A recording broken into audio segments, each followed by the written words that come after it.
Welcome into the Sick Podcast with Draft Vogel. I'm John Vogel, my co-host Justin Gamble, as always. Guys, we got a special guest on here today. I'm really happy to get him. Mr. Mark Jarvis is going to be joining us. But first, we got the producers. We got the big guns in the studio. Sammy, let's get this thing rolling. Turn up your volume. Because you're about to listen to The Sick Podcast. With Draft Vogel.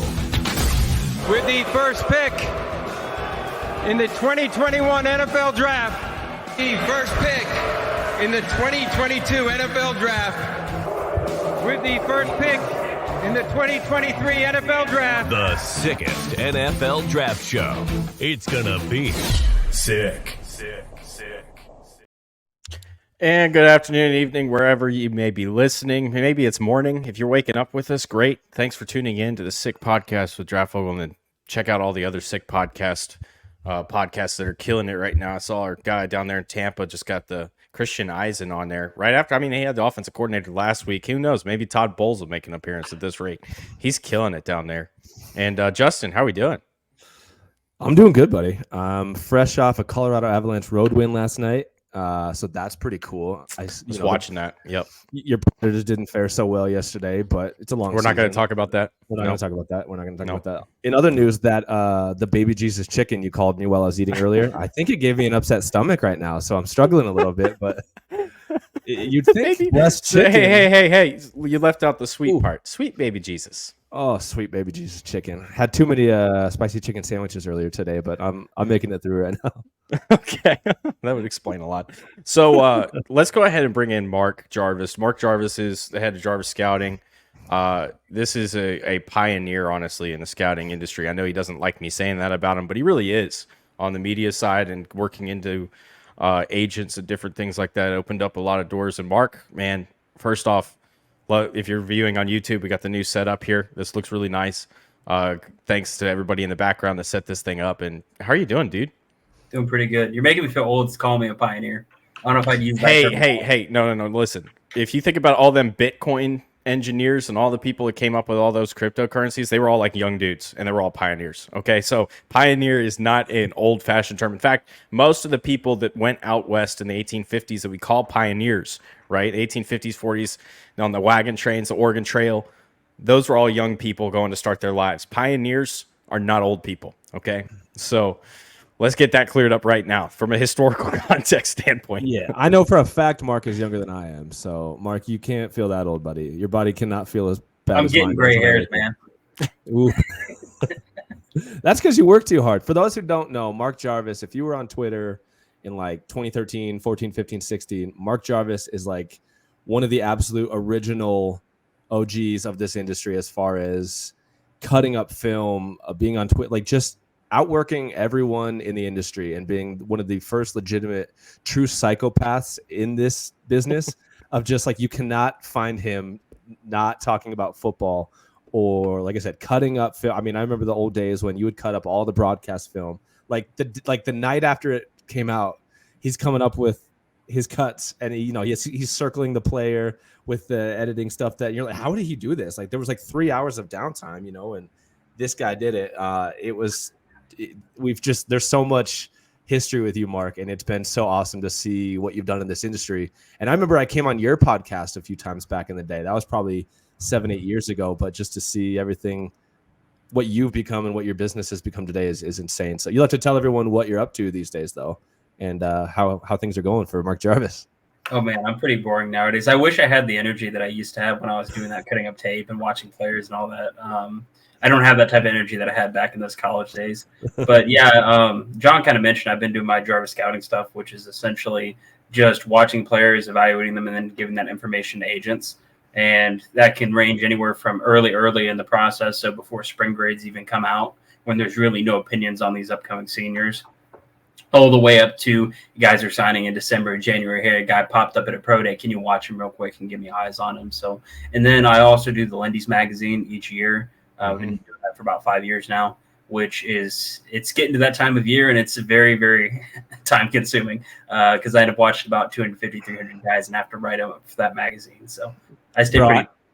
I go to King Soopers every year, and go to the magazine section. King Supers is like our Colorado's local whatever grocery store. But every year I go there and I buy that Lindy's, and it's awesome to see your work in there and know that you've been part of that. So that's freaking cool. Keep that up. Yeah. So as you can see, this is a very accomplished person in this industry we've got on here. Okay, he's behind the scenes because he's not on social media as much as he used to be, but he's very. I know, right? But so we wanted to bring you on here, dude, because last week we brought your name up, and specifically because Justin had started to talk about some of the process type things, and if the rest of the podcasts that we've done have all been about evaluating and looking at guys, and that's part of the process. But you've gone deeper than that into exploring scouting guys, and that's what I wanted to get into is the actual process of it, which.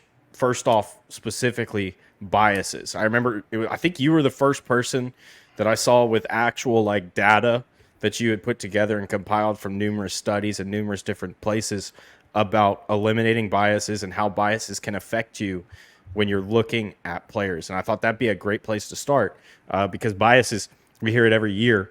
Oh, he's an Ohio State quarterback. He's not going to make it. Or, oh, he's too short or too tall or whatever the explanation is. Bias is always cut in. And so what are some of the most common aspects of biases that you've encountered and maybe personally while you were going through this journey a few years ago exploring this stuff that you personally had contracted yourself? Yeah, so I would start by saying where my interest kind of came from was not by just on my own going out and saying, oh, let me go, look into this other field that I know nothing about. It came from looking at what are teams paying attention to. And so this particularly was from the Rams. Les Snead had a podcast about 2 years ago, and he brought on this decision-making scientist, if you want to call her that, Annie Duke, thinking about things probabilistically and biases and that sort of thing. And from there, I kind of just jumped into it in the same path that Les Snead and the Rams followed. And that kind of led down towards looking at, a lot of different works through like decision-making science and the social sciences and so on and so forth. And so that's how I got into it. And whenever bias is a really loaded word because you say and you think, oh, that, everyone kind of knows what it means is like, hey, you're coming in with a skewed perspective. You can't really not have a skewed perspective. Whatever information you receive is automatically skewed. If I watch a player, my bias is that I have 10 years of watching players and I'm going to view them with certain ways based on that. So you can't really avoid it necessarily. It's just a matter of what perspective you have with it. But there are a lot of common biases that you could point to that can really pull your decision-making from what would be considered like an optimal towards something that could really kind of screw you up in terms of evaluating a player, right? So if I were just to pick one that really, really stands out to me, this idea of inside-outside view. And so the inside view would be I watch the player on tape and I take down my notes and I say he does this and that well, and I watch these games. And the outside view would be to say, okay, he's 6'5", he's 300 pounds, he's got 34-inch arms as a tackle, he runs really well. Like just based on that information alone, I can take him and compare him to all the guys that have been that way in the past. And no, he's not a reject, right? Like he's not a terrible player. He's probably going to be drafted. He's going to fit within a certain bucket. And so I think that's one main area where people can kind of get pulled is the bias of just kind of that inside view of I'm only looking through my narrow frame of what I saw watching the guy for 3-4 games on tape versus all the guys in history that have had these types of measurements or played at these schools, that sort of thing. But I have a whole list here if you want to go into more specific stuff. Yeah, but, no. Before we get, I do want to get into that because we got time. We got time today. Yeah. So like that's the thing. Before we get to that, I do have to get into DraftKings because DraftKings has been gracious enough to support the Sick Podcast. The NFL season is going strong, and DraftKings Sportsbook is hooking up new customers up with an offer that's even stronger. Bet $5 on any game this week to score $200 instantly in bonus bets. And DraftKings isn't stopping there. All customers can take advantage of a sweeter offer every game day this October. Get in on the game day greatness. Download the DraftKings Sportsbook app now and use code SICKSPORTS. You see it right there if you're viewing on YouTube. Sick Sports. No, new customers can score $200 instantly. And so I don't know if you're a gambling man, Mark. I think that in this industry, we all kind of have to be gamblers sometimes for taking shots at prospects. Hey, if you don't have DraftKings. I've actually gotten into that recently in the past, I would say 6 months or so, got into playing on DraftKings. And I think it's it kind of ties into a lot of the way we think about this with probability and that sort of stuff. So Yeah. that probably makes it sound a lot more boring than the advertisement you gave of, hey, bet $5, $200 in bonus bets, which was a delight to use. But Yeah, if you just held off another 6 months, you could have gotten $200, Mark. no, I'll get it. I got one before that was the same deal, and it was absolutely awesome. I won 180 on my first few bets with it. So Look at look at that. See, He's a born expert, right? He's a born expert. he is. So let's get into some of those specific biases. You know, what are some of those that you were looking at that's on your list? So I can give you, I'll give you a couple on this list, and you tell me which one sounds appealing to you, because I've got the whole list here, and I don't want to bore you, and I'll let you take it wherever you want. And you've probably heard a few of these. Anchoring, I know I posted about that one on Twitter before. Commitment bias, hindsight bias, illusion of validity, and survivorship bias. If any of those stand out to you, feel free to. Anchoring was the one that really got my attention. Go ahead, Gam. Go ahead. I was just gonna say those last two are words that I don't know, so I'm already interested. So if you want to get to that at any point, let me know, because I'm in. But yeah, go start wherever you want, and I'm all ears. You've probably seen survivorship mentioned in like a really petty way on Twitter. Have you seen the airplane with holes in it floating around fantasy Twitter? I don't. Maybe I don't know. I don't go on fantasy Twitter. So Yeah, survivorship bias is it came from this mathematician named Abraham Wald, and it was back in I think it was the 40s during World War II. And so what they did was they were trying to figure out, hey, we're getting these planes back from combat, and there's damage in all these different spots. We need to figure out where we need to put armor on these planes. And so they were looking at all these planes and say, hey, all the holes are in the wing, or they're here and they're there, and let's armor those holes up in the wing and so on and so forth, because that's where they're coming back and they're being damaged really badly. And they were going to do that, and Abraham Wald was like, stop, don't do that, because what you're forgetting is the planes that aren't coming back were being hit in different spots. The planes that are getting hit in the engine and stuff where they go down, you're not going to see them. They're not part of that sample size, if that makes sense. Right. And so I think in particular with scouting, you can look at this from the perspective of, hey, you might have someone hyping up a 5'8", 170-pound running back who runs 4.5s and say, oh, yeah, well, look at this guy who had success in the league. Oh, small, undersized running back who's not very fast, Darren Sproles. Well, for every Darren Sproles that you have hundreds of guys with that exact same type of profile who got shot down because they didn't have other traits to make it. And so you have to keep in mind who's not in the sample just as much as who is. And also that kind of goes into, if you look at combine in particular, you'll see some people kind of use combine stats and say, oh, well, athleticism doesn't matter because this guy ran a 4.55 and whatever, and he still made it. Well, if you look only at guys at the combine, they're already selected based on being good enough to make it to the combine, right? Like they're not just pulled randomly from college football. But if you look at college football as a whole, you'll notice, okay, athleticism does matter. If you look at all the pro days, all the information in total, you'll realize how closely athleticism is correlated with how guys actually play and how good they are. See, so that's what we would normally use to describe, I think we used it on the show, as outliers. So what you're describing is survivorship basically being how you eliminate outliers and taking in outliers because you have this one that made it. To an extent, yeah. It's a matter of remembering just if guys do succeed, it's not like they're just this single isolated instance of it, right? They exist within a broader group.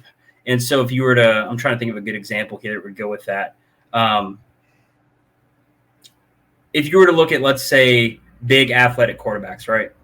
If you were to say, oh, big athletic quarterbacks are all the rage now. They're so great. And they're having so much success because you're seeing, guys like Josh Allen in the league having success. If you were to only look at the guys in the league, you're missing all the guys who didn't make it to the league, if that makes sense. Gotcha. Yeah, okay. Yes. Yeah. Wow. So survivorship.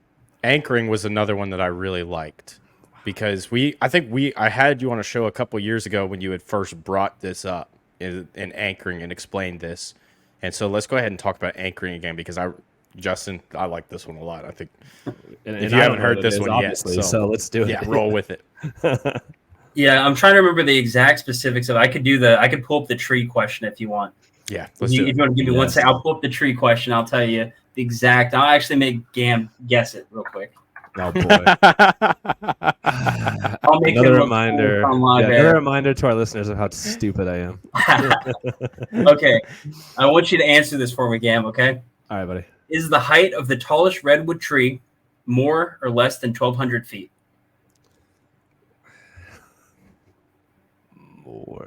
More. Okay, what is your best guess about the height of the tallest redwood? Son of a mother. 1,300 feet. Okay. Oh. Let me double check and make sure, but you're not close. Yeah. The real answer is 380 feet. Shocker, buddy. A full 1,000 off. Shocker. So essentially what anchoring does in that situation is I gave you a number, right? I gave you 1,200 feet. And so your brain automatically latched onto, okay, 1,200 feet. And you adjusted up or down from there. You didn't think in a vacuum of, oh, what would it be? You didn't compare it to the size of all the other trees or anything like that. You just used that piece of information and pulled up or down. And so this comes from work back, I think it was in the 70s, but it was from, I don't know if you guys have heard these names before, work of Daniel Kahneman and Amos Tversky, who were cognitive psychologists. And what they did was they did this same question, but they changed the number for what they started with. So instead of 1,200 feet, I would ask you, okay, 180 feet, higher or lower. And based on that, the groups came to very different answers. If you started at 1,200, the average guess was closer to like 840 feet for people. If you started at 180, the average was closer to 280, right? And so that initial number really carries a lot of weight for where people go. So if I'm talking to you about a player and I say, yeah, I think this guy's, like a fourth round. What do you think? Well, if you haven't seen him or you're seeing just a little bit, you're probably not going to say, oh yeah, he's a UEFA, or oh yeah, he's definitely first round. If you are kind of starting with that anchor, you're going to be pulled a little bit. And so I think in particular, this happens with, you'll see, a big NFS or Balesto grade come out, or you'll see a lot of guys in early media mock hype. And it's like, oh, this guy's a first rounder. Definitely. Absolutely. Start of the summer. Everyone's putting him in the first round mocks. Well, when you watch him, is that number in the back of your head? Are I watch, let's say, Patrick Paul from Houston. Is he really a first rounder? Well, I'm seeing people put him there. I'm hearing it from people, and so when I turn on that tape, if I've heard that, then I'm kind of going to have that there, and it might pull me a little bit. It might not be a whole lot, but it's going to influence overall where I go with my opinion. Wow, it was a good choice to have Mark on this podcast, John.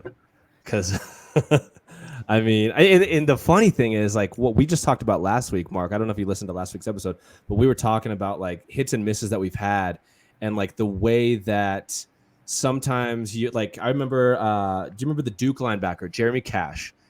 Yes. I remember he had all this first round hype, and I remember turning on his film and being like, in what world? And I think I went in thinking like, okay, I got to see a first round player. And I immediately kind of went back, or I started with kind of like a pushback of like, he needs to fit this hype for me, and he didn't. But then it also goes the other way, where sometimes you're wrong because you hear like, this guy has to, I'm trying to think of what other prospects. Well, you hear you use Max Crosby as your example last week, where you talked about Crosby being, if you were like, oh, I think that he's got some tools and stuff, and you were lower on him than you should have been because of what the consensus had. Right. I thought he was a first round player, and I'm like, well, he can't be because no one's saying it. You know what I mean? But it also goes the other way, where you miss when you hear this guy is this perfect prospect, like I heard Jeremy Cash was. And I'm like, I'm pushing back right away. And turns out he is that great prospect. But because he didn't fit what I envisioned as a perfect guy, I kind of went the other way. So, like, I think it's good that you're here today, because I think all three of us have kind of clung together for years and years, because we all kind of have our own voices. And we all kind of don't mind getting roasted on Twitter or kind of going against the grain. But it's really good to recognize your own biases and kind of have your own voice. And that's been my struggle, I think, all along, is I always want to put back against the echo chambers. And when we brought up you last week, I remember you brought up a tweet like 3 years ago, or you tweeted something about Bo Nix saying this kid has tools. There's ability there. If he ends up a top 15 pick, like that wouldn't shock me. And everyone was like, what a stupid idiot. And I tweeted something similar around that time saying, well, I mean, it's just the way it is. Like, this kid has size. He's got arm talent. He's got ability. He might not be everyone's cup of tea, but based on his tools alone, like, there's potential that he gets drafted high. And both of us were dragged through the mud And here we are today. And I mean, Bo Nix could be a first round pick. It's taken some time for our prophecy to come true, but it's one of those things where it's like you say something, and if people didn't hear that from the outside sources, and if the echo chamber wasn't blasting that in their ears, immediately they're like, this is, you're absolutely crazy. But it's just, people go in with that bias of what they've heard from you. I like the Patriots method. Bill Belichick, when you go to the combine, he doesn't let his scouts talk to anybody. He doesn't let anyone that works for him talk to anyone, anywhere, anytime, at any event ever. And he says it's because he doesn't want his guys to be influenced by outside voices. He doesn't want anything to get out of his building or inside of his building. He wants it his process, his way. And I think there's negatives to that, but I do think there's a lot of positives to that, because you're not listening to outside stuff, and you get to go into your own opinion, your own outlook on a player. Yeah, and so I wanted to touch on a couple things here, because you brought up a lot of really good stuff there that I wanted to get into, and I rambled. No, I loved it. And Bo Nix is a really interesting example of that, right? Because you could look at Joe Milton in a similar boat this year, where if you told me Joe Milton could somehow still end up going top 20, I could see it. He's massive. He's probably going to run pretty well. He has the strongest arm in college football. He has some really freak stuff to his game. You could also say, yeah, he goes in the 6th round and be like, well, maybe he doesn't run very well and he doesn't interview well and so on and so forth. Right now, the range is very, very wide on him. It's probably going to be tighter on some other players like Drake May, Caleb Williams. We kind of know roughly, hey, they're going to be relatively high. Right. But each player kind of has a certain range that, based on where you're at out from the draft, the further out you go, the more range there is for that guy to go up or down. And then you also just have teams are going to view the guys very differently. Even on draft night, some teams are going to have 2nd round, some are going to have 5th round. And so for a lot of people, they just see, I watch Bo Nix. I don't like him, or I do like him. And this is my opinion. He's a 3rd rounder. He's a 2nd rounder. He's a 7th rounder. Well, it depends on what you're guessing for. Are you guessing for where he's actually going to go? Are you trying to make a prediction? Or are you just simply saying, this is my opinion, right? And so if I say Bo Nix could be a 1st rounder based on such and such, and it's 2 years out and he has those physical tools, it's a prediction based on, hey, he's got certain things that a lot of 1st rounders in the past have tended to have. The range might be pretty wide, but you just don't really know at that point in time. And then also the stuff on Belichick, we can get into that. There's a lot of stuff I would love to touch on in regards to bias and groups and that sort of stuff. Yeah, let's do it. Let's get into it. Yeah. So the number one thing in terms of group decision-making, in my opinion, is that you just want people to have their opinion set before you kind of intermingle, for that exact reasoning of anchoring, and then kind of the social influence aspect. You talked about it on Twitter. You have people who, if you push back at all against I don't know what term you used for it, but essentially the social group's thought of this guy is this, you would kind of face ridicule and criticism for it. And there's a strong social element to how we function in groups, right? It's kind of hardwired into us to want to fit into a group, right? We're kind of built to be these hey, let's all try to be friends and try to work together. And we have to have certain places in the social hierarchy. And if we act in a way that kind of breaks that, we put ourselves at risk of being, outcast and so on and so forth. And so in terms of how teams should approach this, in my opinion, and based on stuff from I mentioned with the Rams, or how you mentioned when Belichick keeps his scouts from intermingling, you don't want to have your area scout write down his opinion, have his opinion, and then go to the combine and talk to 3 different people and hear, oh, I got him in the 6th, oh, I got him in the 3rd, so on and so forth, and then bring that back to the room. You just want purely, hey, what was his opinion, and keep that kind of isolated in a box. And sorry for rambling there. If you any of that you want to pull a certain way here, I prefer to go that way. No, so look, here's the deal, Mark, is what we do on this podcast is we get down, we get dirty, we talk about all kinds of different stuff, we ramble, if you listen to our, running back, quarterback episode or defensive line, we went really deep in, we like rabbit holes on this podcast. Okay. So, and that was why I wanted to have you on, because you are good at rabbit holes because you've gone down all these. And I typically think I'm the person that learns from experience, and I've been trying to be better about learning from outside opinions since then, since I've had some really, really terrible experiences.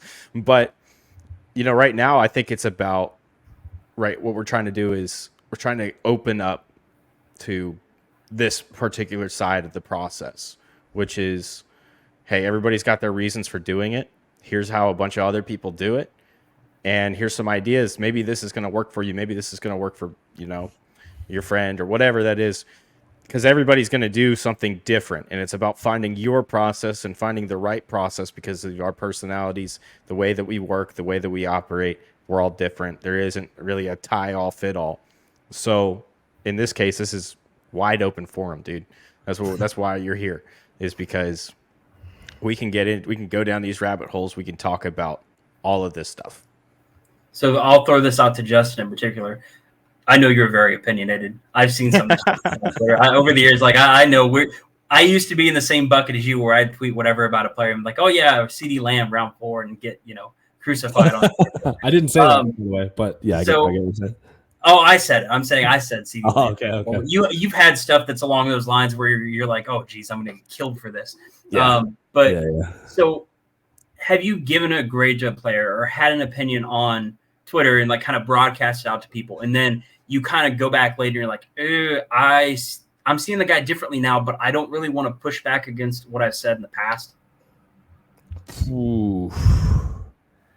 I'd say not really, because I'm a big believer in like the process is fluid, and I want fans and people that don't really understand this process to get that, and that it's okay to kind of tweet or just have opinions in the moment, and then evolve and kind of take the information as it's coming and as more is given and sway your opinion. I mean, that's kind of the whole point of this whole thing. Is it's year to year, guys change, athletes grow. It's not Madden where they have a rating and this is what they are. It's there's a human element to it, and some games guys just don't have their best game. Some teams just aren't meshing well. Some offensive systems got completely stymied by the defense they played, and that quarterback looked like an asshole that week, and he looked horrible. But that's the way this works. I think I am probably a victim of just saying and tweeting whatever I'm feeling at the time, and then people obviously come back to me again, and they're like, 3 weeks later when that player is bad or good, everyone's like, you stupid idiot, like how dare you? And I'm like, I'm okay with that. I'll live with that. I'll eat that, because that's the point of this. Is it's supposed to be fluid. It's supposed to change week to week. And it's a long season and it's a long process, and I think the main thing that I've always so confused by is people will argue with other people, and like I'm guilty of this as well. But we haven't all seen the same tape. We haven't all watched the same things. You could see 3 seasons of a guy, and someone's watched 2 games, and you're arguing with them, just wasting your breath and wasting your energy and your time. And I think that's silly. Like I said, we all do it. I'm a big person that's guilty of it, but it's one of those things where you have to just, whatever you think is what you think, and whatever you know is what you know. I think it's important to understand you probably don't know what you don't know. Whether you're an expert or someone that's just starting, there's always information that you maybe don't have, or that you haven't been given yet, or that you just haven't looked into. You know what I mean? But it's one of those things that I don't really mind just taking the heat. It's kind of fun. It kind of gets me going sometimes. Like that's the whole thing about this. We're all supposed to have different opinions. And I don't mind that. Sometimes I do. I have found in the past where I've had an opinion about a guy and I didn't change it because I knew that I had said this about it. That was early on in the process. But since then, I think the thing I'm more guilty of is tweeting something like 2 months prior and then tweeting the absolute opposite 2 months after watching the guy again and doing like another game or something and going, oh yeah, this guy he can do that and this, and then I get called out on it. I'm like, oh yeah. I just tweet and draw and go, man. I don't even remember what I say half the time. So, but no, it is a fluid process, which you're kind of describing. So that was actually, I wanted to bridge that into talking about commitment bias, which fits right into that. If we're kind of hardwired to, once we kind of get our beliefs set, to continue to broadcast those beliefs to our social groups, to our social tribes. And so, for example, if I go out and say Bo Nix round 1, right? People are going to say, oh yeah, he's the Bo Nix round 1 guy. And then if I go back and change that, I'll say, man, you're being wishy-washy. Maybe you're kind of a sketchy individual. I don't really trust you. Why are you changing your opinion? So on and so forth. Oh, that sort of thing can really anchor us to poor decisions because we're afraid to kind of put that out there and change based on what what's kind of just recently come in and what new information we have. And that was the one thing I wasn't sure where you guys fell on that, because I know back when I was on Twitter really putting out a lot of thoughts like that, I got so much heat. Like I wanted to just stop putting out any opinions, because anytime you changed your mind, you'd get blasted. And then that kind of, you guys have seen it. People who they get set on a player out of high school. I know, Gam, you've seen this, especially with certain people on Twitter. They love this guy out of high school. He's such and such. He's going to be a top 5 pick, and Kalen Balaj this, and then they end up, I know. and then it's like 3 years in their NFL career and they haven't done anything. They won't get off that hill, or they try to sweep it up under the rug like it never happened. So a lot of it is so much of the social posturing to look smarter and try to, have other people think good on you when they see your opinions and your views on players. Right. This is a good transition into what the next part of this I want to get into, which because you're talking about, the commitment bias, which is other people's opinions influence. And this kind of went into some of the other biases and stuff. But what have you found specifically about how you limit other people's opinions from influencing yours? So this is a really tough one because you can approach it from so many angles, right? Like, for instance, if I'm working for a team, if I'm Belichick, my objective is very different from if I'm just a media guy who's trying to figure out where to stack guys on a media board or what round such and such player is going to go in, right? Like the whole goal is so different for how do I build my team. And so it would be very much a matter of, do I want to have other people's opinions in? Like, if my goal is to create the most accurate board to where guys are going to get picked, then I might be like, okay, cool. Let me look at where Dane Brugler has guys or where the consensus boards have guys, that sort of thing. But if my goal is to just say, okay, in a vacuum, what do I think? Then, okay, let me not, pay any attention to that. Or if I'm with a team, okay, what specifically for our team fits that criteria of what is useful information? Does that make sense? Mm-hmm. And so as far as me personally, where I try to eliminate other people's opinions and try to focus on good information, you have to get used to looking through people's work and figuring out, okay, does this person really have useful information? And you guys probably have seen this. There are some sites out there where they will literally copy and paste the same report formats. You can type it in word for word and it'll pull up 10 different guys. You're like, that's the same, 30-word sentence. You just copy and pasted it. You didn't watch the guy. Or they'll put, some JUCO guys, offensive tackle 35, and then on their list of 100 offensive tackles, like, I know you haven't watched that guy. It's May, right. So right. That's not good information. That's not useful information. Versus if GAM comes out and says, hey, I have this guy in this round, and here's why, and so on and so forth, then I could add a useful perspective and say, okay, am I not thinking about it in a way that could be useful from what he has, right? If I watch a player and say, hey, I'm kind of low on his accuracy, I'm kind of low on his decision making, and GAM says, I really like those things about him, I can say, okay, maybe I should revisit that. Maybe I missed something. Maybe like you said, maybe you watch different games, right? I don't know how many games you tend to watch. I tend to go more on the lower side, where after about 3 games, I feel like I got a good feel of a guy. Some people watch 10. Some people will go and watch all late season games or all early season games or whatever they can get. Some people have all 22. Some people don't. Some people are watching for best competition. You don't know necessarily what all is encompassed in those people's opinions, but over time you can kind of realize who knows exactly what they're doing and how you can apply that info to what you're doing, if that makes sense. Yeah, so there's a difference between what's good information and what's bad information, and that's based on. So if it sounds like, first off, knowledge of the person that's presenting the information, that'd be the first thing. But the other thing too is when somebody says something to you, and you kind of go, yeah, maybe I should revisit that. Maybe I should take a deeper look at that.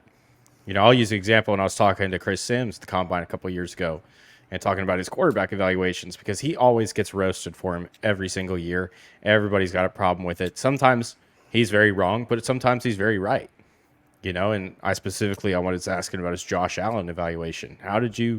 What was it about Josh Allen that made you think that he was going to be a great quarterback? And he said, hey, look at the ball placement. Where's the ball going at the end of the throw? There are so many throws that he made. His completion percentage wasn't 65% because he had guys dropping them left and right. But the ball's getting as his receivers. Yeah, right. Yeah, these guys were financial advisors when they left Wyoming.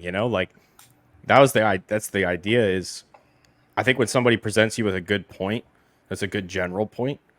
That's something that would be constructive information. So it's deciphering what's constructive and what's destructive is what it sounds like to me.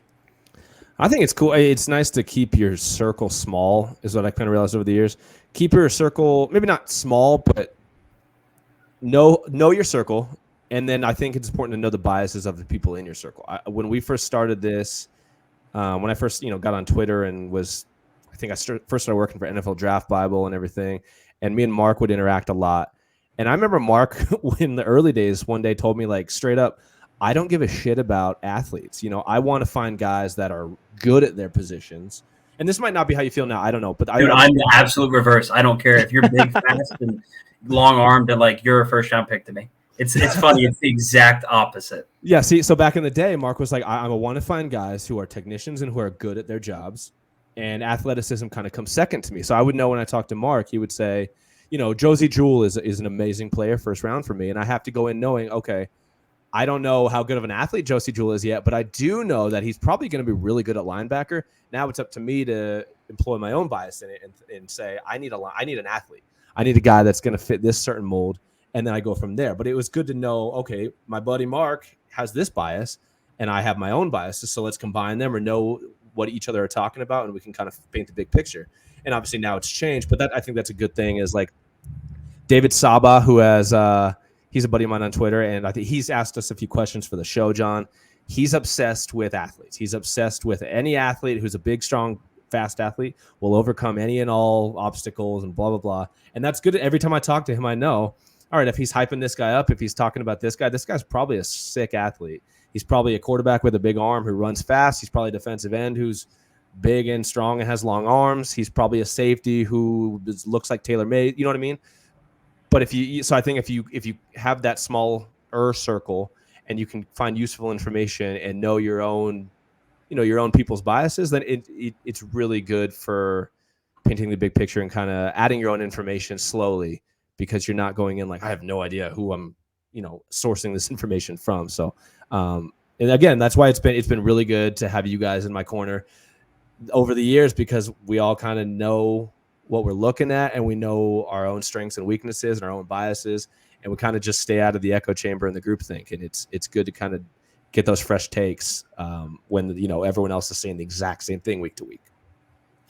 A bunch of things here, so let me go ahead and start on them. Like you mentioned, people knowing each other and getting used to, hey, this is how this person views the game, right? That's such a big thing with teams too, because that's why they like kind of the continuity in their rooms, to where if I work with a scout for 6 years and he continually grades guys, I can pick up on, hey, he likes the long on corners, or he likes the really smart safeties, or the big defensive tackle, right? You kind of pick up on those things of how people view the game.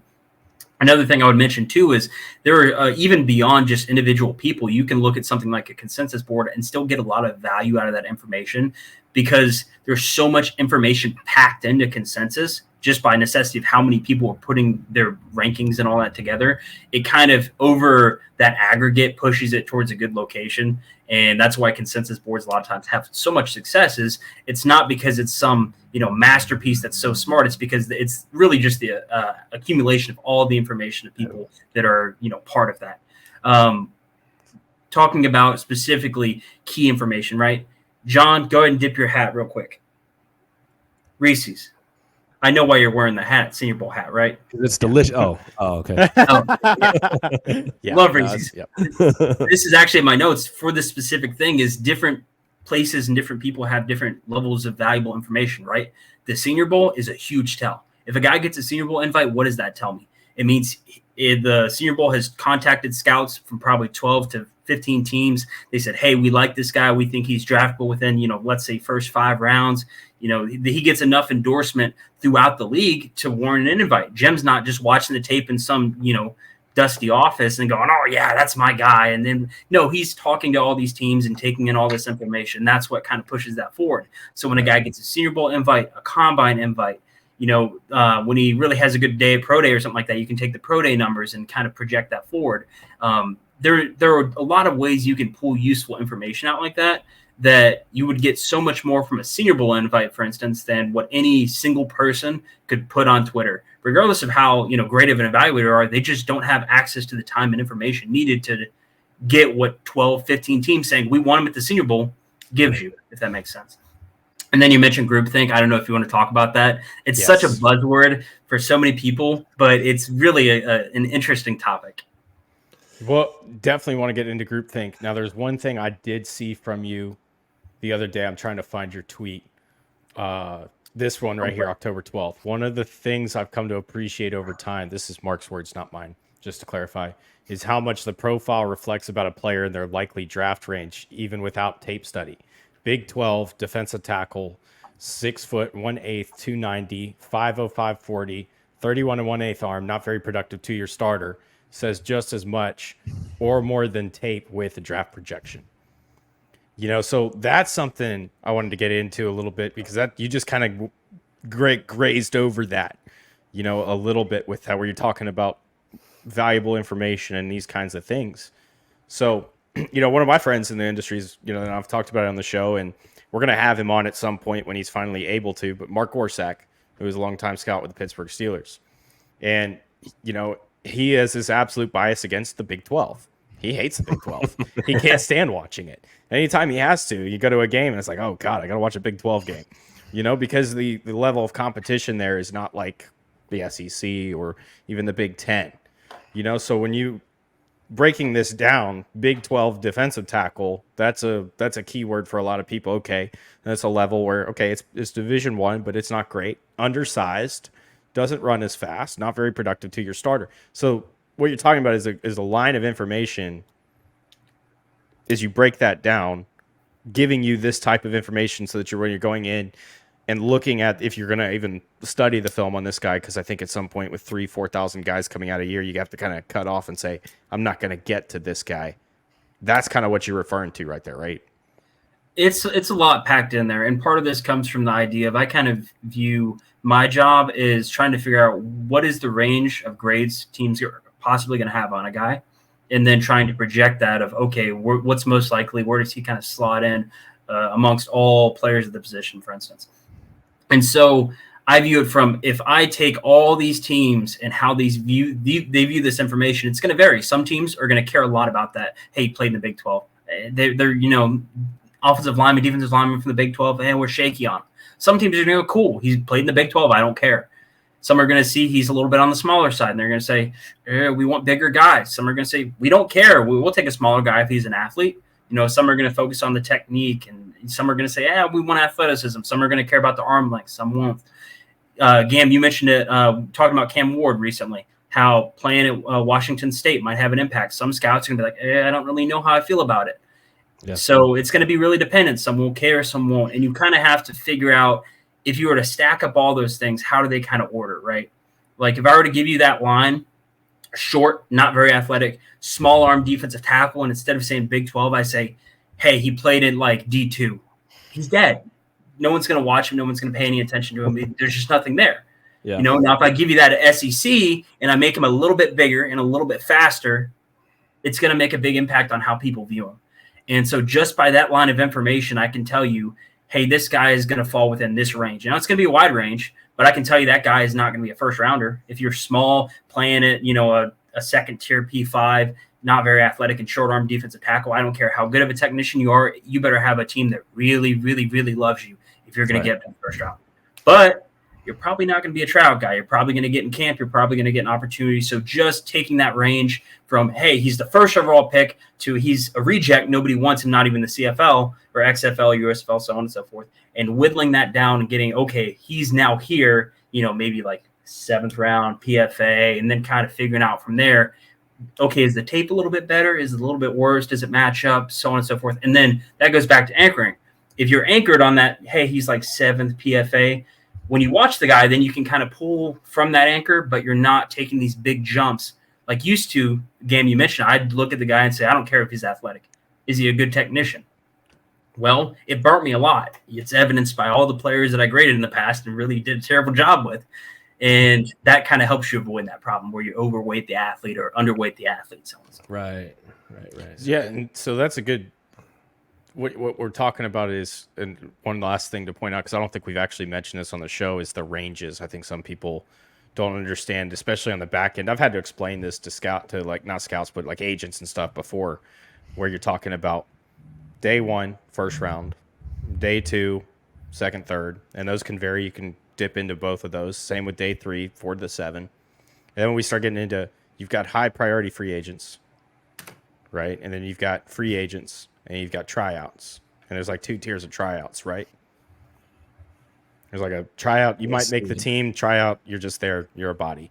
Yeah, And it then- depends and on then- the team, but it's. I mean, most tryouts aren't going to make it. You got like a small little thin layer of guys that are kind of just on that line, but it's so team dependent too. Some will say, "Hey, we'll bring in 50 guys and maybe sign one," and some will say, "We don't even want to do tryouts. Who cares?" You know? Right. Yeah, I know it was the Cowboys, I think, this year that canceled their tryout. There were a couple teams that did, and it was a big deal when they did. Like, oh, everybody's like, what are they doing?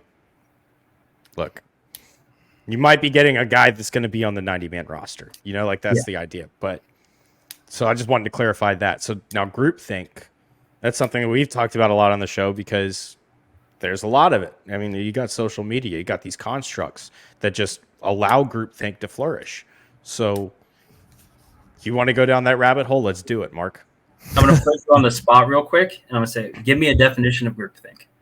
How would you define it? Well, groupthink is the general social construct of in this case, a range or a thought about a prospect, where he is listed, where he should go, and it's based on so many people saying it that it becomes sort of like common knowledge.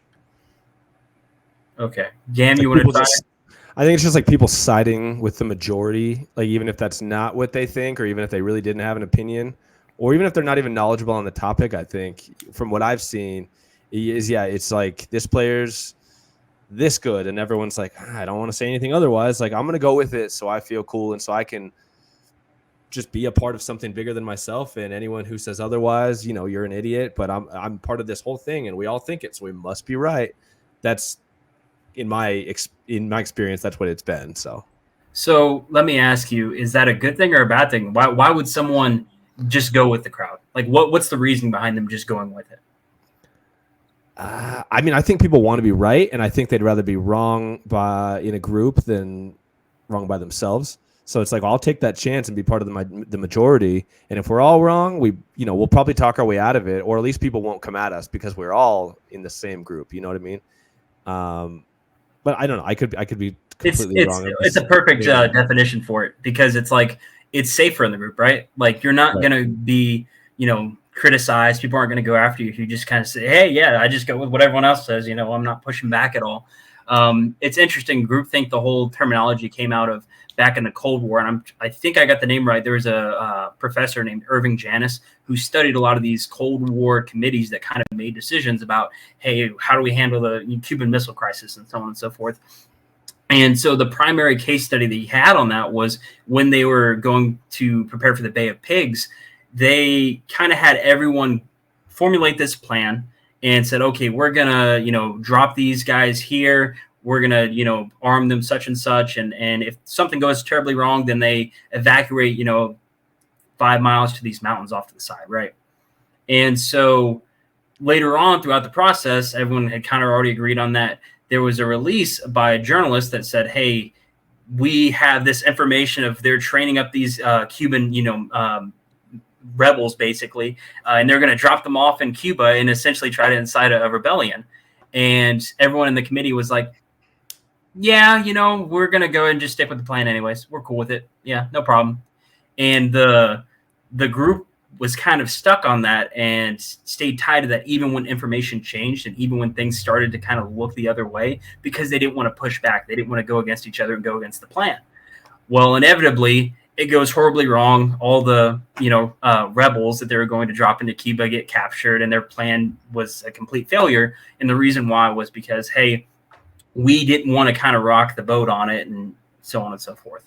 Right. And I think when you look at any type of social situation, we have that, right? Like if you were to go into, let's say, an elevator and everyone's facing one way, are you going to turn and stare at someone in the face and just go like this, No, there's social rules that you're going to follow. You're going to try to act a certain way. Right. There's certain ways that you conduct yourself. You don't even think, when you get in an elevator, you don't think about that, right? But it's there. It's kind of been ingrained in you to act a certain way socially, and you don't want to push back against that, right? And so I think groupthink, a lot of people think just, it's this simple concept where everyone else is, just tied to their groups, and they're so afraid to be different and this and that. And I'm different. I'm unique. I have my own opinion. It's not really that. It's kind of just hardwired into us to be receptive to what is around us socially and to understand, hey, if everyone around me thinks this, I probably should, act within a certain social criteria, if that makes sense. Right. Didn't you end up teaching somewhere? Wow. Did I teach somewhere? Yeah. No. Oh, see, I was about to say, I ran too much. I thought you did for some reason. I don't know why. I was thinking, but you've already got that down. Like you could walk into a university and I've learned so much today. you could. I need to have nail better it. notes. Genuinely. I should have had better notes. I'm like, hey, this is No. the professor, and this is the situation. What exactly happened in Cuba? And so, if I had a No. PowerPoint here, it'd be a lot more effective. I'm just wondering like where you know all this from. I'm blown away. So I've I'm been pretty impressed. quiet on Twitter for the past 2 years, 3 years, right? Just researching, just Yeah, that's why. Yeah, no, that's all ready this for guy this. does. I mean, good, yeah, dude, this is insane. I'm genuinely learning a lot. So this is sick. No, so this is a great segue into modern stuff, like what's going on in the draft now, because I think we've covered biases really well. We've covered limiting others' opinions. We even got into groupthink, and so there's all these different things, that really influence us on social media, especially on the media side of scouts. And it's easy to do, if you're on the NFL side too, because you got everybody else in the league that thinks one thing, and you don't want to be that one guy that's like, well, Caleb Williams might not be the first overall pick, But speaking of Caleb Just Williams, you saying it, I'll be honest, just you saying it kind of provoked an emotional reaction where I'm like, oh man, I hate him saying that because of how strong that, everyone thinks, hey, Caleb Williams. I think he probably is, but let's get into that a little bit because Justin wanted to talk about this last week, or really the last 2 weeks, because he had a rough game against Arizona, had a rough game against Notre Dame this week. Does that change anything? Does it matter, or does the franchise have to take him because of the immense talent? I'd like to hear you guys talk about that first. I have a long thing of notes, and I'm curious to hear what you guys say. Well, Justin, do you want me to start, or do you want to go? I'll dive in. Okay, let's do it. So Caleb's interesting to me because I think he's a lot smarter than people understand. I think they kind of see the antics and the nail paint, and there's just a lot of things about him that scream like the current generation, and just, whatever that means, take that for what you will. But I think he's smarter than we think, and then people give him credit for. I think he's more aware of his own situation than we think. I think he's more aware of how good or bad his own team is, and I think he knows that he's going at worst top 2 in next year's draft. I think he's like, when I watched Notre Dame game, he refused to adjust his plan at all. He kind of has for 2 years now. He's the same guy every game. He's a big game hunter. He's a gunslinger. I think he's the type of guy who would rather lose than win in a way that's not his own way. He's going to win being the hero and being the savior and being this all-time talent, or he's not going to win at all. And I think that's a big part of his evaluation, and what teams are going to have to dive into is because I don't think he'll bust because he's bad, or because he can't process information, or because he's not physically gifted enough. I think the only logical way I can fathom him being a bust is he goes to an awful team like Carolina, for instance. Bad O-line, horrible receivers, no ball winners, no vertical threat, no anything. Everything sucks. Will he adjust his game, and will he listen to the coach's game plan and become a true point guard? Will he go 19 for 23 for 196 yards and 1 touchdown, no interceptions? I don't think so. I think he's either going to be the hero or he's going to be nothing. I think he'd rather lose than win a different way than his. And I think that's what I've realized the last 2 weeks is the game's easy for him. He can do anything he wants anytime. He has an amazing, ability to navigate the pocket. He doesn't give a shit about pressure. He dances around it. He toys with it. I think he'll make stupid plays because he's like, I'm going to do something that no one else can do, or I'm not going to do anything. And so I think as a franchise, it kind of sucks if you're drafting top 2 or 3, is because you have to look at this guy and say, we might not be in control of what happens to him, as stupid as that sounds, because his ego is what's going to drive him, for better or for worse. And we have to take him because of the talent. If you don't take Caleb Williams and you take someone else and they bust, you're an absolute idiot. If you take Caleb Williams and he busts, no one's going to blame you because that was the correct choice. That was the choice you had to make. And I think it's putting teams in a bind, and it's really interesting to for me to kind of want to watch where this goes because I think he's so polarizing, but he's so good. It's just, will he let himself be good? Will he drop his ego, or will he kind of be this figure that's like larger than life is what we've kind of made him. And I think it's justified because his talent warrants that. But that's kind of where I stand is I just think he's someone that's so good and he knows it and he's not willing to give that up at all. That's interesting that you bring this up too, because I think today, as a recording date, there's a story that broke. I don't know how accurate it is. I haven't verified it. I haven't tried. I just saw it before we got on. Dove Kleiman, I think, reported it, so take that for what you will. But supposedly, Caleb Williams wants part ownership of the franchise that drafts him as part of his salary compensation for being the first, second overall pick. And I think when you get into that kind of territory, that's almost an excuse as an owner, because the owners are going to make the first, second, third overall picks. I think we've all figured that out at this point. It's the GM. It's not the GM. It's not the coach. It's the GM. It's the owner that's going to make the pick because it's the future of the franchise, especially when it's a quarterback. That's what you're going to do. There's very few general managers that are going to go, okay, you know what? Take this out. General manager, you know what you're doing. I'm going to trust you completely, and you just go run the team. There's very few that do that, and most of them that do that are not picking first overall. So when you get to that point where you as a prospect are asking for, hey, I want to be a part owner of the franchise coming in, that's ground that hasn't been touched before.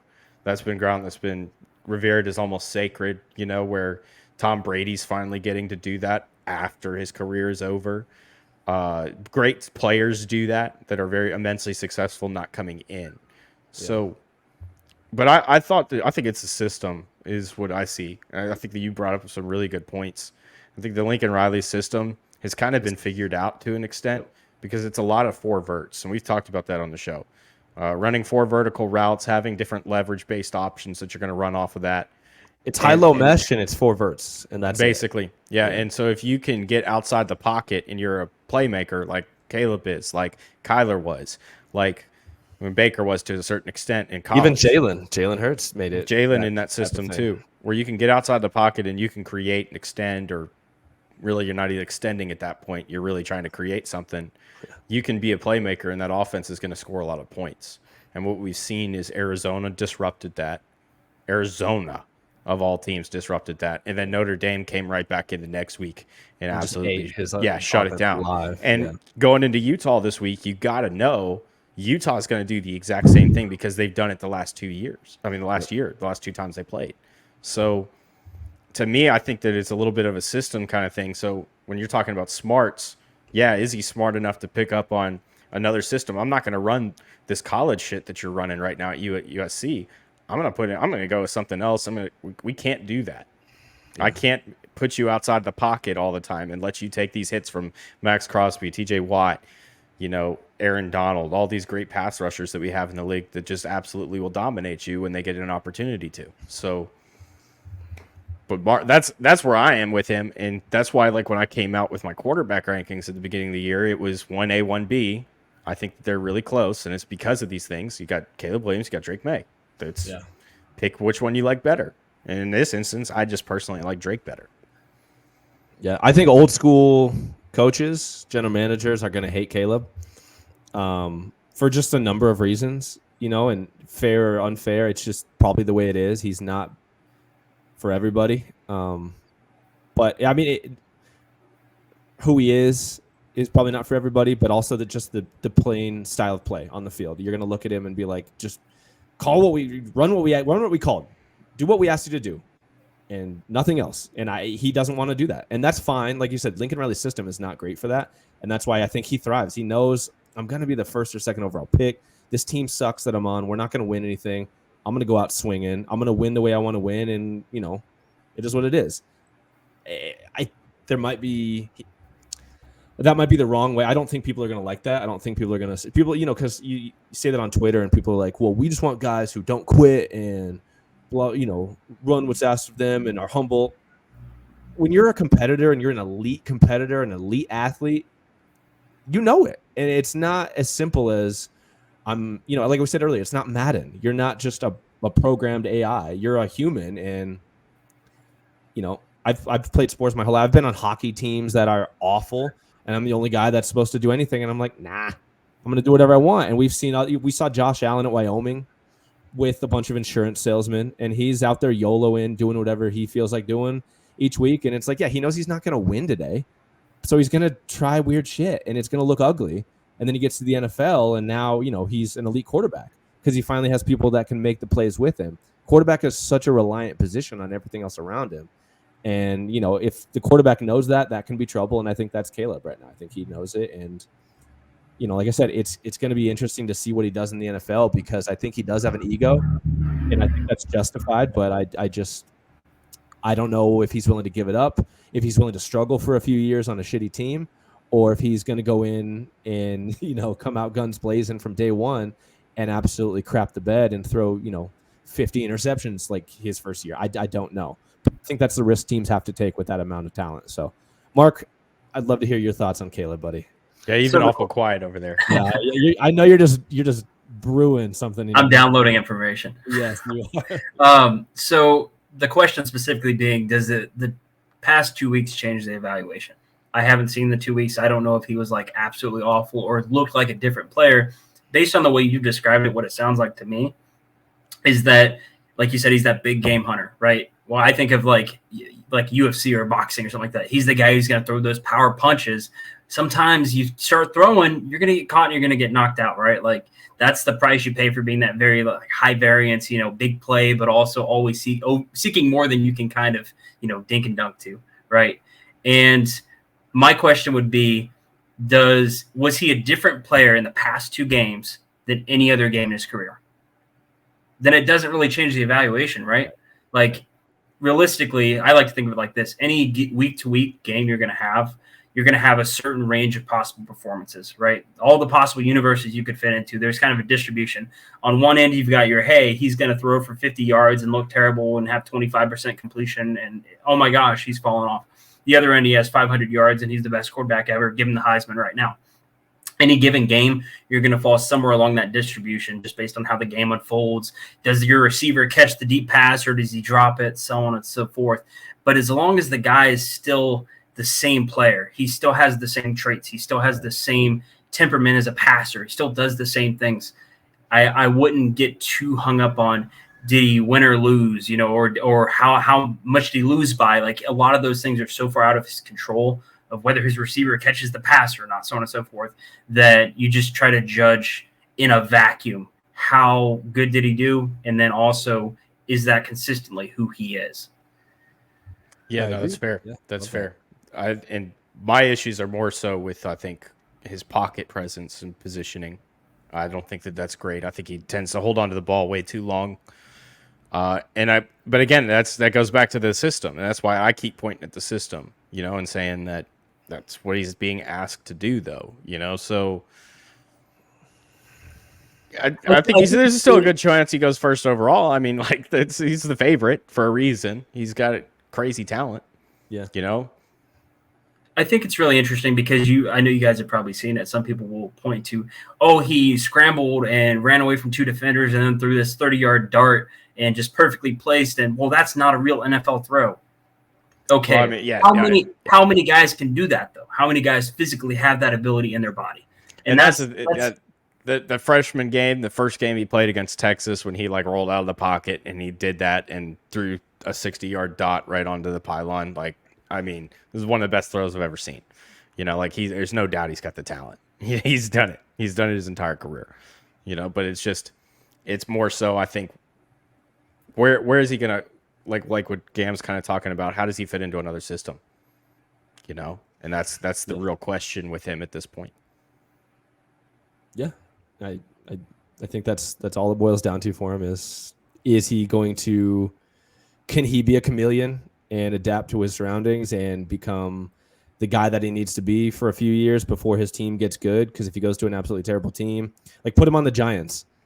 it put him in Daniel Jones' spot where every time he snaps the ball, 19 players, complete hyperbole, but every single player on the defense is sprinting at him untouched. Is he going to hold the ball too long and be a hero still, or is he going to recognize his hot and, throw for 3 yards, watch this guy get tackled and do it all over? Like, who will he be? And I think that's a big character thing. And I hope NFL teams can try and figure that out. I hope they can get clarity on it, because if he was the only quarterback at his caliber this upcoming draft, I think it'd be easy. But now you have to be that NFL team sitting there at 1 saying, all right, well, we got Caleb. We're not in love with him, but we recognize the talent. Well, we got Drake May sitting here as well, who's probably maybe more of a sure thing, and we know he'll be what he is. We know he'll be what we want him to be early. You know what I mean? So it's just that conundrum of like, do we swing on Caleb and have him miss, and Drake was there all along and now Drake's a stud? Or do we take Caleb and just understand the risk because, and no one will blame us for it in the long run? I think that was a big question coming out with like Trevor Lawrence. Was he had kind of that rough last year at Clemson, and Zach Wilson came on strong, and everyone, Zach Wilson was all the rage, from myself included. And then Justin Fields is sitting there too, who's this accomplished college quarterback with 4.4 speed, 240 pounds, 6'4", whatever, big arm. And then, so you have all these guys that are there, and it's like, well, Trevor struggled. Should we take these other guys that have come on super, super strong, or do we swing with Trevor? And I think the big conversation for me, and I talked to a former Chiefs scout, and he said, you have to take Trevor. It doesn't matter. If all these other guys, if Trevor busts, no one will blame the Jaguars. But if they take any of these other guys and they bust, everyone's losing their jobs. Everyone's fired. So you just have to go with, the guy that checks the most boxes and hope it works out. And if not, you'll probably still keep your job because no one would blame you for making the decision in the first place. And I think we're right back there with Caleb. So I think you touched on a point that I've already discussed earlier, and it's perfect, is the social aspect, right? Of if you take the guy who's considered the sure thing, hey, everyone knows he's worth the number 1 pick. Why would you pick Justin Herbert over Joe Burrow? Why would you pick Zach Wilson or Justin Fields over Trevor Lawrence, right? Like, we kind of have that stage set up of, okay, everyone expects it to be this guy. I almost would be worried that if a team does take him, just based on that aspect of, hey, everyone knows he should be the number 1 pick, like, it's kind of everyone, you're gonna be crucified if you don't pick him, right? A team that is really bad picks him at number 1, and they don't fit what he does. They don't try to work towards what he does. They just made the decision because they felt obligated to do it. Not because they truly wanted him more, not because he truly fit better for what they wanted than Drake May, but just because they felt that pressure of, hey, if we don't take him and we take this other guy and he fails, or we don't take him, the next team gets him and he's the next Mahomes, no one's going to let us live it down. We're all going to get fired. Yeah.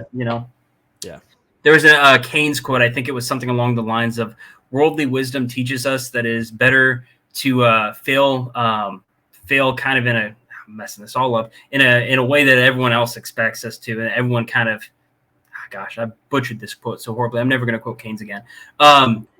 Essentially, if we fail in a way that is normal, that is everyone kind of expects us to take that route, it's okay. Everyone would have done it. Everyone would have taken Burrow 1. Everyone would have taken Lawrence number 1, right? No one's going to be on you for that. But if you make the outlier pick, you're going to get destroyed for it. You're never going to live it down. You're never going to get another job in scouting again, so on and so forth. Yeah, I like that. That's it. So quickly, last couple of things that Justin wanted to touch on. And Mark, I don't know if you had anything ready. We could do it next week, Johnny, too. I'm not. I got notes on everything you sent me, John. We can hit it. Let's do it. And there we go. Who are some of our biggest and loftiest comps for this class so far, Justin? I want to hear Mark's first. So, gosh, I want to put him on the spot first before I say. Oh man, I've got 2 that are going to be absolutely terrible. The one is kind of played out like everyone expects it. I do see a lot of Mahomes and Williams. I think people are kind of pushing back against it just because it's like, oh, there's no Mahomes. There's you're never going to see another Mahomes in your lifetime. But there's a lot of traits that he has in terms of the ability to adjust his arm, the ability outside of the pocket, the feel for adjusting under pressure, the arm talent. There's just so much there with him that I saw Obviously, Mahomes I crushed and was very, very low on when he came out, and I was terribly I wrong. remember that. But, Yeah. But going and watching Mahomes now, you can see those things, or I can see those things rather. And I think Williams has a lot of those characteristics. And I know it might just be more of a face value comp rather than, oh, he matches him 1-to-1. But I do think it fits. And I got one more. I don't know. Just real quick, I don't know who else. I mean, I've seen Williams get compared to Josh Allen, and I mean, even either one of those comps is like it's so similar. Like I don't know who else you would compare him to other than those two. So for people that are like, I don't like either one, I'm like, you're out of comps. Try and find anything else. Like those are the guys. I'm gonna go. I would go with the Mahomes because Mahomes is at least closer to Caleb in size because Caleb's only about 6. I don't think he's 6'1". So.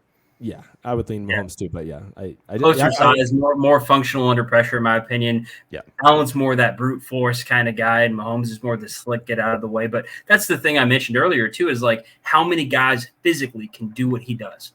Yeah. Very, very few. So your list of comps is going to be pretty small. You can't really find, let's go compare him to some quarterback who flamed out 10 years ago and was a 6th-round pick. Well, they're way different just in terms of the quality of arm talent and so on and so forth. That. Right. It's just hard to find guys for him. Right. Let's hear that number 2, Marky. Yeah.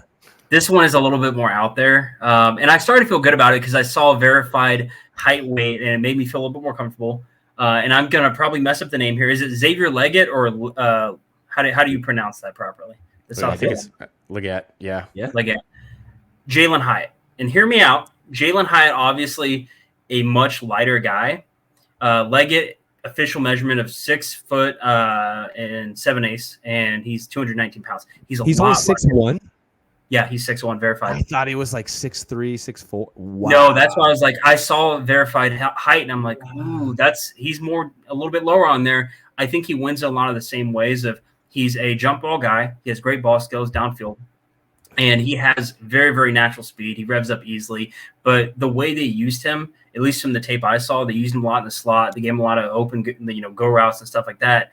And they tried to scheme him up in a way where he's getting those one-on-one jump ball type, go race and beat a guy type of situations that Hyatt got. And I think they win in a lot of the similar ways, even though the weight difference is very notable. Right. They put them both in like pure fade situations, pure 9-ball, like, get it however you're going to get it, but go get it. Just go out athlete whoever you're up against. Yes. We'll roll with it. Interesting. Yep. Okay. They do have similar gaits too. I'll give you that. When you watch their legs and their strides, if you just chopped them off at the waist and just watch the legs, you'd be like, that's the same guy. I think one may be a little thicker, but I do agree they do have some similarities. I hadn't thought of that. And he's a linear runner. He's not a guy who's going to make you miss. And after the catch, he doesn't always play up to his size. Like he's more of the outrun you type with the ball in his hands, in my opinion, than the guy who's going to try to barrel through you. And that was the same way with Hyatt, where, hey, if you get him in a foot race, he can win it, but he's really straight line-ish as a runner, and he's going to try to get around you rather than through you. Very linear, very linear. Johnny, you want me to go? Yeah, go. Okay, Let's cool. do it. I had okay, so I talked about this on Twitter the other day. Keon Coleman, the receiver from Florida State. There's not a lot of guys you can compare him to just because at that size, even if he's a 4.55 guy, that's fast for his size. In his overall game on tape is crazy. He's so flexible, so good above the rim. Someone the other day said Andre Johnson light, and that's funny because I told them, I was like, that's who I was thinking of. Andre Johnson came in at 6'2", 225 at the combine. Keon Coleman is listed at like 6'4", 215. I think the overall sums of their game are very, very similar. I think Coleman is probably a little better above the rim. He's a little more flexible, probably a little slower, but I think when you combine everything, you're getting a very Andre Johnson impact type of player. And I know that's huge lofty comps, but that's what we're doing today. So that's what it is. But I think Coleman, the gap between Marvin Harrison Jr. and some of these other receivers, like we've talked about, is a lot smaller than people are thinking right now. And Coleman is one of those guys who's really quickly closing that gap for me, just because he plays so physically and he does some things that Harrison Jr. does not to this point.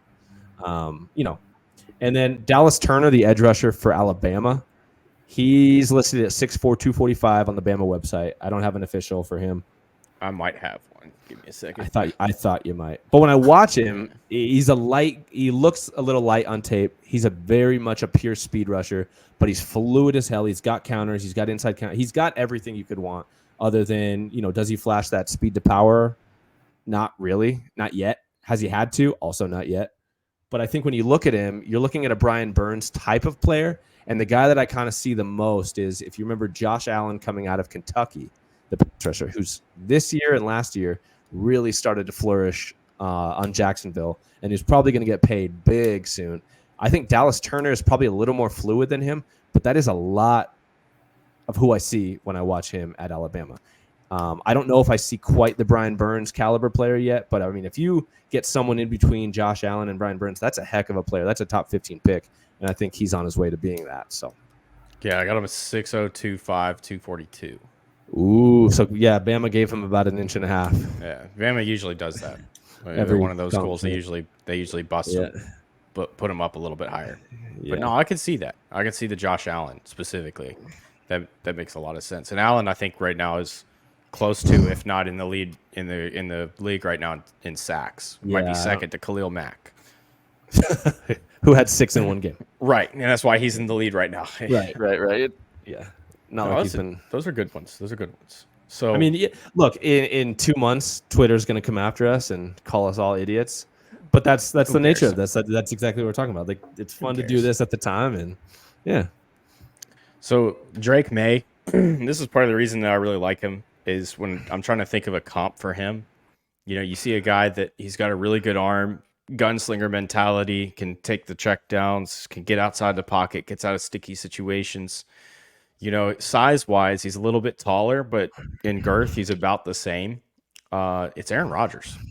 I mean, it's like watching Aaron Rodgers at Cal without the super high ball up here like this up at the chin.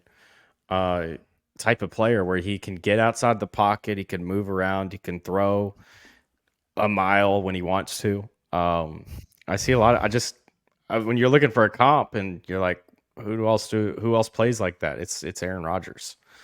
I really like that too. I couldn't get out of the A bit hesitant, but yeah, I couldn't get out of I couldn't get away from it. It was like I was very hesitant about it because it's like, it's Aaron Rodgers, but that's the best he's way I hard can to think of it. compare anyone to because he's sneaky athletic, which just means he's white and can run a little bit. But he's got a big arm. He's not as long levered at all as you would imagine for a guy that's 6'4", 6'5". He's got a pretty good release as far as he can make it compact. He can adjust his arm angles. So he's been a tough guy. I've seen, I think Daniel Jeremiah gave him Carson Palmer, which I don't necessarily understand. Because Palmer was never this mobile and never really had this type of arm talent as far as being able to adjust his slots and kind of, do all the new age stuff that May is doing with his arm. But I don't know. Like I said, it's been tough to try and figure out who he reminds anyone of, I guess. So, but I like the Rodgers.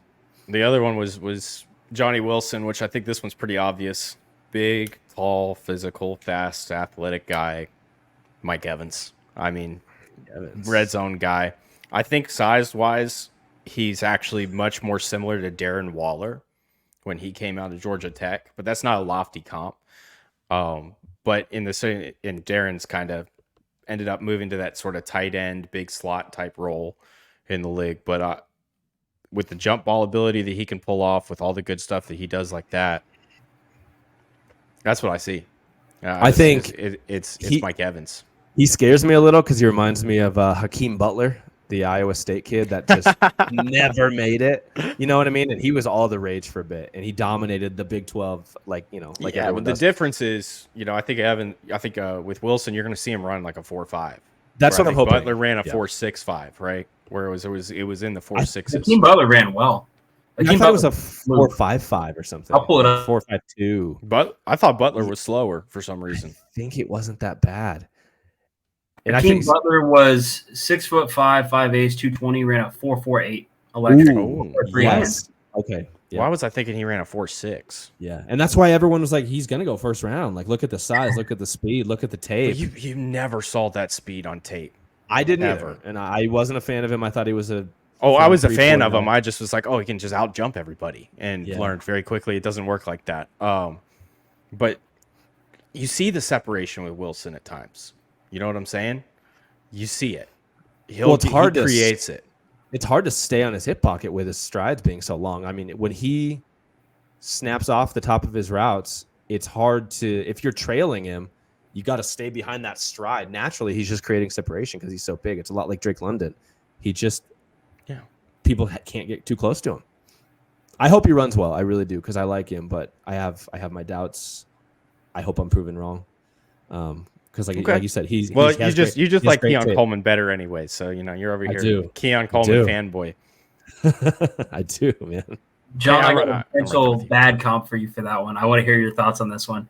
Oh, great. Another Florida State receiver, 6'5", 240, ran a 4.6, 34, and 7/8 inch arms. Kelvin Benjamin. How do you feel about that?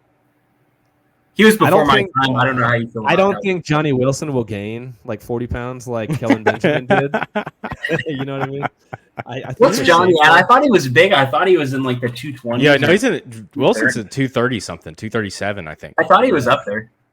Yeah, he's. Oh, you meant after he got to the NFL? Gotcha. Yes, I think Benjamin got to like 260. I swear to God, like there was a point where I'm like, that's a left tackle.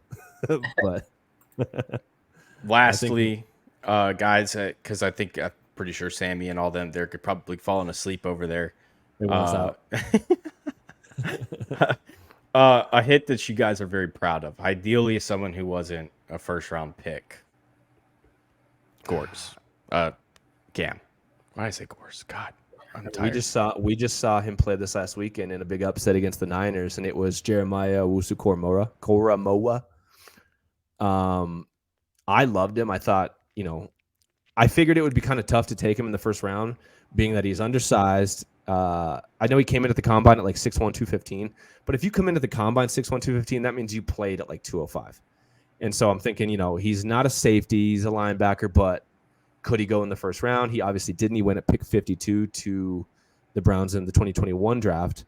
But we had me, Justin, and Joe from the old Big Nickel podcast. We were talking about him, and I remember us saying like he's probably a better linebacker off the ball than Micah Parsons is. But obviously Parsons is this absolute psycho athlete freak show who's going to go top 15. But I'm like, this kid can cover. He's a fireball on the field.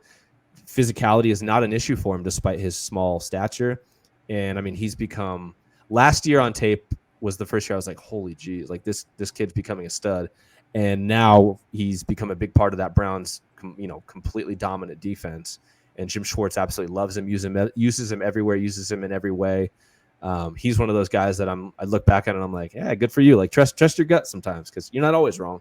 Wrong a lot, but not always. So, what's interesting too is you bring him up is he had a season high 3 tackles for loss in that game. He's actually got 3 games this year where he's had multiple tackles for loss, which I think right now leads the league.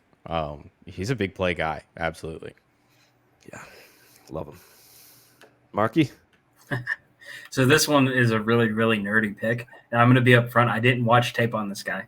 This was a guy that I used all the other decision-making stuff that I had to come to this without watching. I think I looked at like a game of him just like peeking through just out of curiosity. You guys remember when Chandler Zavala blew up after Dane tweeted about him? Yes. Yeah. So I wrote an article about him about 3 days after Dane tweeted about him because I was really confused. This guy was a Shrine Bowl guy. He didn't get a Senior Bowl invite, didn't get a Combine invite. And Dane's like, day 2 tape at guard. Okay, that's really, really interesting from just no Shrine Bowl guys usually that, don't get Combine invites or going that high. He's playing a position where very few offensive linemen on the interior are going that high. There's scarcity there. So I'm like, okay, I'm going to write an article about this and try to figure out where do all these pieces fall. And so, of course, I went down that rabbit hole, and I ended up having him. He was at the time by consensus listed as like 200 something. He was really far down there, and that was even after a little bit of hype from Brugler kind of pushed him up. And I basically nailed him along with the entire guard stack for the entire class, like Anthony Bradford round 3, Jaret Patterson and Nick Broker falling a little bit, and it was all one kind of collective prediction on. I haven't seen this guy at all. I have no clue about him, but just based on the other information I know, where would I kind of stack him in this guard group? And it's a really nerdy pick because, like I said, I didn't really watch him. But I think it shows how you can find accuracy even if you're not watching the guys. You can still kind of go through the process and pick up those pieces of information and use them in ways that are very surprisingly effective. Right. Not recommended. Please watch, but, there's ways to do it. There's ways to do it. You have to be absolutely deranged if you don't want to watch. Right. That's why. Yeah, that's the funny thing is when you go to games sometimes and you're talking to guys that like scouts and stuff. I remember there's this one this week, last month when I was at the MTSU game. He's like, "Oh, I'm leaving like before kickoff. Like I'm not watching the game." It's like, okay. And then we get up to the press box and he's like, we're walking up there. He's like, "Oh, I think I'll stay for the opening drive."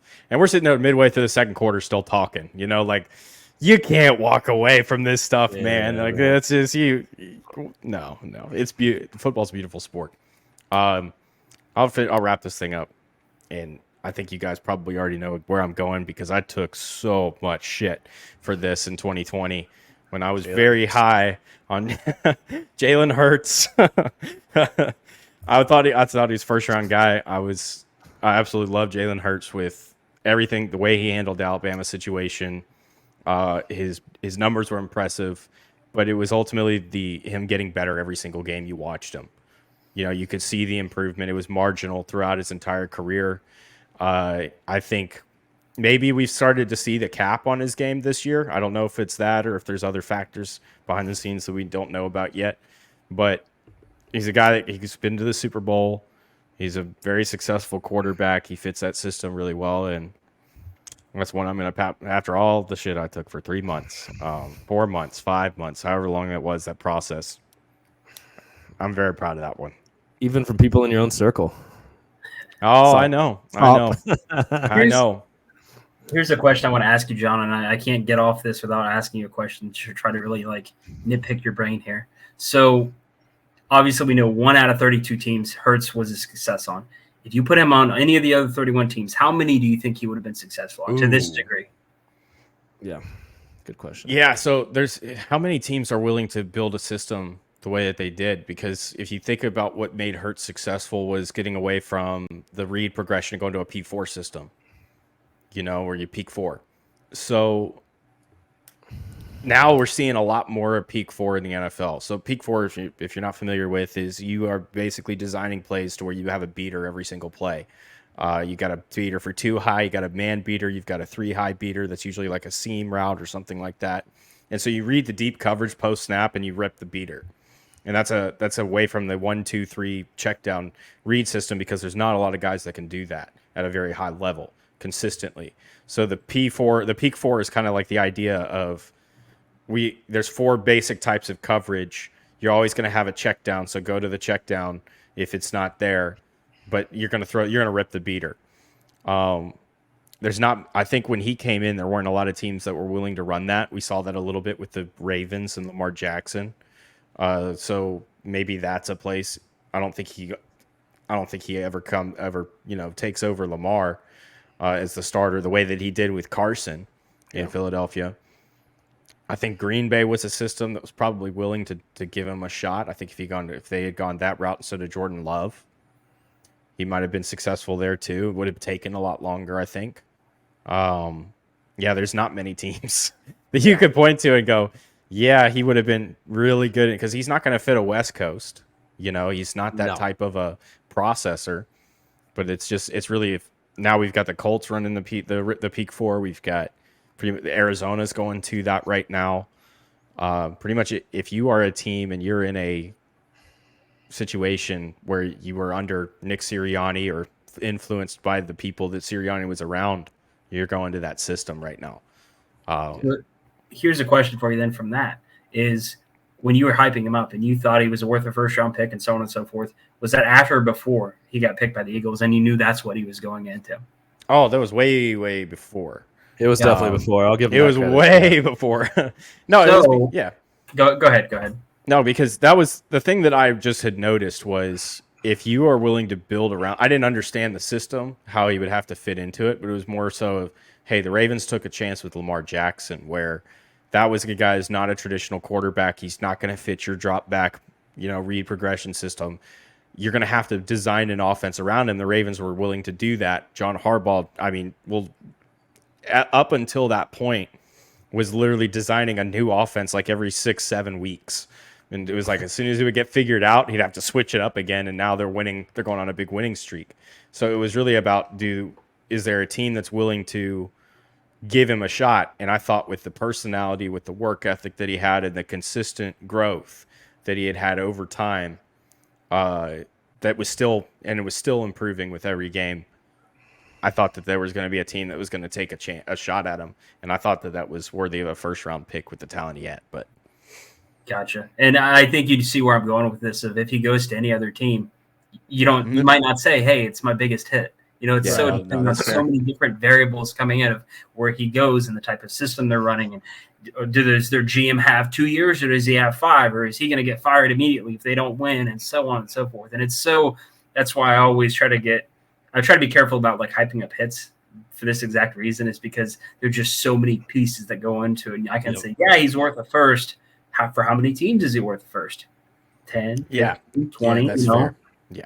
For even Caleb Williams will not be worth a first for all 32 teams. There is probably going to be at least one team that says, we don't want him. We don't like the fingernail painting saying F Utah. We don't like this about him. We don't like that. Maybe he failed a medical, or we didn't like his interview. So on. So he's going to be off at least the first round for at least one team. And that's so important to understand how those pieces all fit together. Even if you don't know that information, it's really humbling to think about it that way.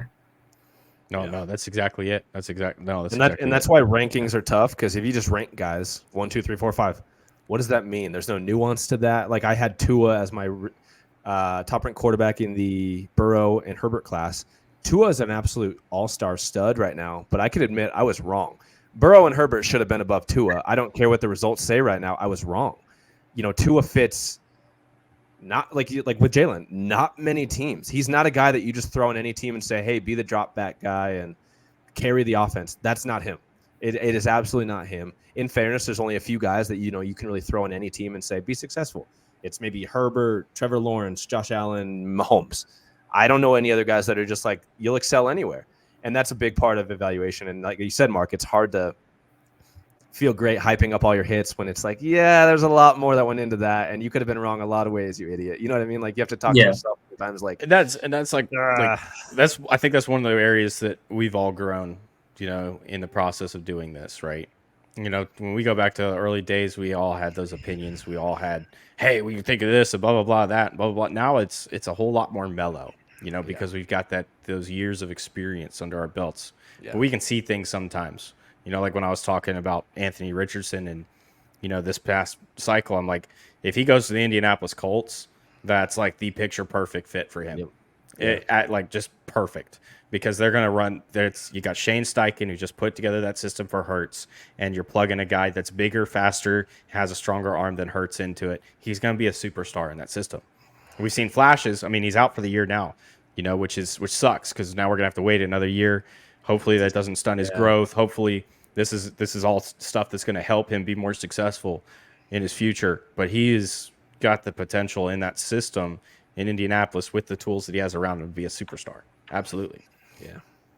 And then you throw on that aspect of like looking back on it 3 years from now, even if Richardson would have been great, if he's hurt and it stunts his growth or it throws off, something with his mechanics, or he's not throwing properly, or whatever it would be, you're going to look back and you're not going to say, oh, Anthony Richardson was such a hit because he was perfect for that system and he looked great for 3 weeks. It'd be, dang, I really wish he would have been able to stay healthy. He would have been such a great player, and it just didn't come to fruition. That's part of what makes trying to find those, was it a hit, was it a miss? Like, it's all just one big gray puddle that it's hard to kind of pick through it. Both going forward and going backwards. That's absolutely fair. Mark, I appreciate you taking the time, an hour and a half out of your time to come on the show. This has also been probably the longest Sick Podcast Draft Vogel episode ever, and for good reason, because this man right here has a lot. You could follow him on X, Twitter, whatever you still call it by, at Jarvis Scouting. You can follow Justin at Gam Scout. You follow me at Draft Vogel, and of course follow the show at Sick Pod NFL Draft. Guys, thank you for tuning in. Justin, you got anything else you want to throw out before we wrap this thing up? Next week, I want to talk about the college quarterbacks. Some of the not top two we talked about today: Michael Penix, Bo Nix, Shadur Sanders. I think a lot we talked about a few weeks ago. We want to see how it unfolds as the season goes on and these guys get tested. I think it's the big picture is kind of falling into place, and I think it'd be cool to talk about that, as well as Brock Purdy and some of the other NFL quarterbacks that kind of fit into this mold. You can't wait to talk about Brock Purdy. I can't wait, but today has been it's just kind of reminded me of how fluid this whole process is, and I think I'm excited to keep doing this, and I'm motivated to keep, watching the film, and hopefully we can get Mark back on here soon because this was awesome. So. Oh yeah, Mark, we'll be hitting you up. Absolutely. buddy. For sure. I'd love to be back on. I haven't done media stuff in so long. It's very refreshing to get back on. Hell yeah, buddy. You just do it Hell just enough, little bits here and there. Thank you guys. Thank you for tuning in. Sammy, get us out of here. And that's a wrap. Hope you don't miss us too much until next time. Follow the Sick Podcast with Draft Vogel on YouTube, Instagram, Facebook, Google Play, and Apple Podcasts.